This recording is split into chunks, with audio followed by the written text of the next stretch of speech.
ప్రభుత్వ పాఠశాలల్లో విద్యార్థుల అభ్యాసాన్ని మెరుగుపరుచుకునేందుకు కొమరంభీం ఆసిఫాబాద్ జిల్లాలో విద్యా ప్లస్ కార్యక్రమాన్ని అమలు చేసినట్లు కలెక్టర్ కె హరిత తెలిపారు. జిల్లా పరిషత్ ఉన్నత పాఠశాలను సందర్శించిన కలెక్టర్ విద్యా ప్లస్ యాప్ పనితీరును పరిశీలించారు. పాఠం పూర్తయిన వెంటనే విద్యార్థులకు పరీక్ష నిర్వహించి నిర్దేశిత మార్కులు సాధించిన తరువాతే తదుపరి పాఠాన్ని ప్రారంభిస్తామని చెప్పారు.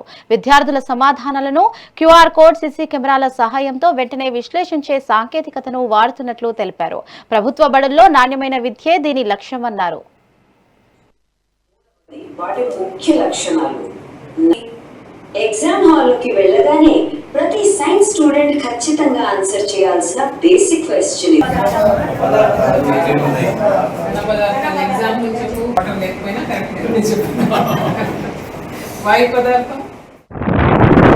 ఏది అర్థమైతే అది చూపించాలి, అప్పుడే కరెక్ట్గా